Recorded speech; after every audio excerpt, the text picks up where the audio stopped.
The Wheel of Time Season 3 marketing is ramping up ahead of its March 13th premiere on Prime. We've got 4 new promotional images featuring characters, sets, and costumes in Tanchico. Let's break them down and see what Easter eggs and mysteries we can unravel.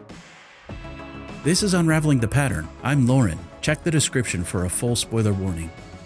In The Shadow Rising, Book 4, Nynaeve and Elaine, aided by Tom Merrilin and Julin Sandar, pursued Liandrin and the Black Aja to Tanchico, the capital of Terabon, and Liandrin's country of origin. We know that Matt and Min will be joining Nynaeve and Elaine in Tanchico in the show, and that Matt in particular will likely not be going to the Aiel Waste, along with Rand and the others. These images seem to confirm that. I love that we've got Matt, Min, Elaine, and Nynaeve all going after Liandrin. The show has set things up in a way where each of these characters has a personal vendetta against her, so it seems appropriate to me that they're all deeply investing in finding her. This image of Liandrin from the teaser shows a similar setting and costumes, suggesting that she is likely in Tanchico as well. We also learned from the previous promotional stills that this similar image of the group takes place during episode 6, so I'm guessing these images probably all take place around the same time, likely in the latter half of the season. You can watch my breakdown of this and 9 other amazing images for more details. However, this image features this guitar in the background, suggesting that Tom Merrilin could be here as well. We know he's back in season 3, but in what capacity? Tom once mentioned his nephew Owen, who was gentled by the Red Aes Sedai, leading to his death. Could Tom be also hunting Liandrin for revenge? The detail in these sets and costumes is incredible. The skulls, beads, and even the animal silhouette on this lamp give off a Pirates of the Caribbean vibe to me. A Nerdist article with these images revealed that these sets were repurposed from Black Sails, a pirate show on Starz. If you're worried about Tanchico's look, don't be. This is just the port. The article mentioned an entrance wall was also built, leading into the main city, much like the Foregate and Kyrian sets in Season 2. Tanchico, like Kyrian, has distinct class divisions.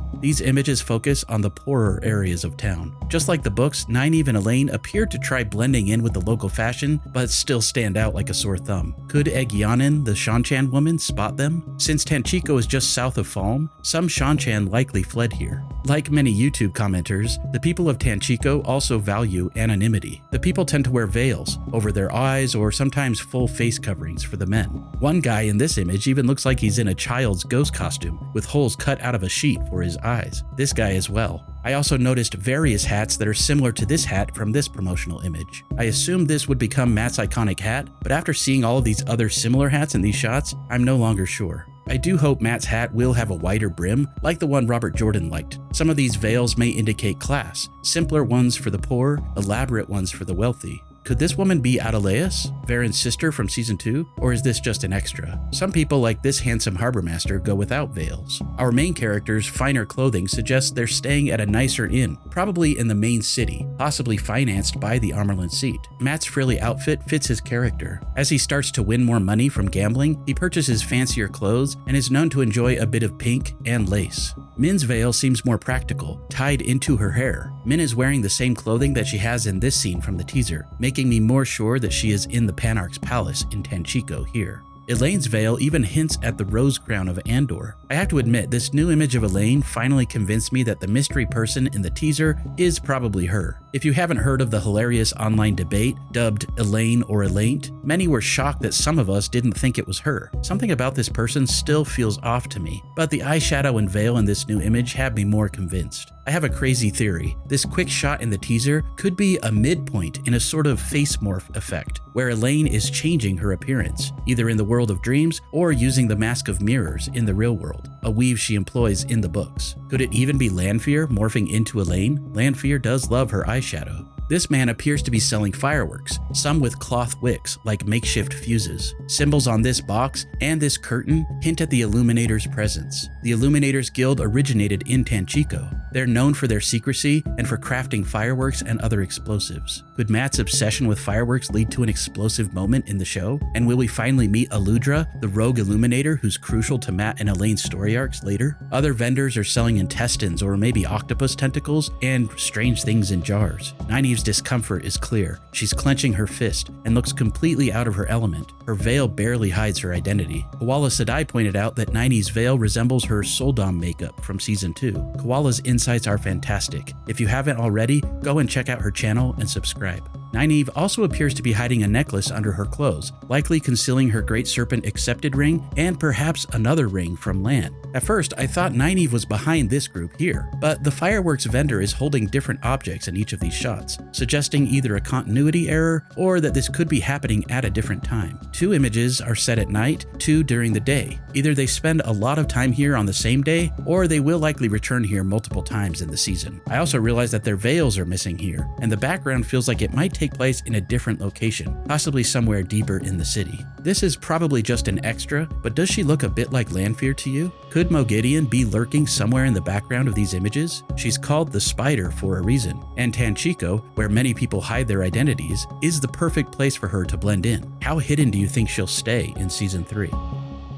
The most intriguing image shows this young woman appearing to wear bloodied clothing and cradling a baby near this statue. Who is she? Is she just an odd extra in an establishing shot, or could she be the focus of this scene? The alt text or official description says, Tanchico waterfront at night. A young bloodied girl cradles an infant by a central statue, whilst the city's nightlife ignores her. This implies to me that she will be the focus of this scene. My favorite theory is that this could be a flashback to Liandrin before she became Aes Sedai. The show introduced her son, Aludron, and suggested she turn to the Shadow to save his life. What if this scene shows her right after giving birth, seeking help? Could this statue be a Forsaken, or even the Dragon Reborn? It's certainly a statue of a man who can channel. You can see this breastplate is basically an exact match for the Adom ter'angreal that the Shan-Chan used to restrain channelers. I'll talk more about this in a bit. The show has depicted statues as almost religious idols, or superstitious symbols to ward off evil. Steppen used small Forsaken statues for protection, and larger ones appeared in Season 2. What if Liandrin sought a blessing of sorts from this statue of a restrained male channeler, but when none came, she turned to the Shadow instead? This could add to her distaste for men who can channel. Another fun theory, what if Aludra, the Illuminator, is actually Liandrin's granddaughter? Her name is suspiciously similar to Aludron. Could this be him as a baby? There are some fascinating details on the statue that suggest this could be the Dragon Reborn, but in order to dive deeper into this, I'll first need to give a heavy book spoiler warning. I'm about to discuss major spoilers related to major characters and events that take place in books 11 and 12, Knife of Dreams and The Gathering Storm. Do not watch the rest of this video if you haven't read that far into the books. Thank you for watching up to this point. Remember to like the video and to subscribe before you head out.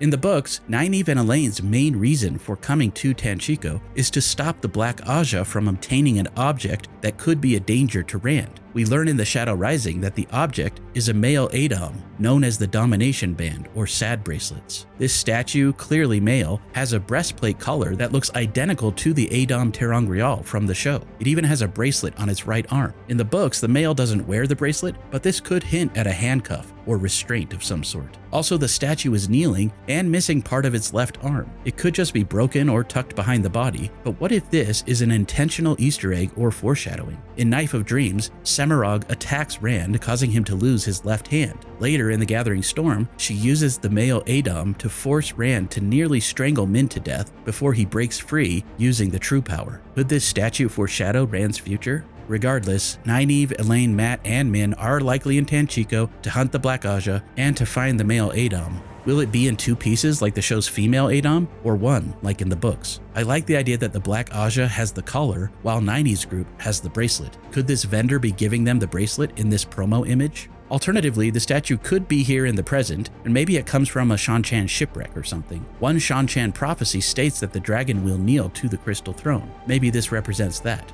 Do you think the mystery woman is a young Liandrin, or just a random extra? Only time will tell. I have some really exciting videos planned as we get closer to Season 3, so be sure to subscribe to Unraveling the Pattern and to like this video so you don't miss out on future content. Thanks to my wonderful supporters here on YouTube and on Patreon. Be sure to check out these videos if you haven't already, and until next time, let the dragon ride again on the winds of Prime.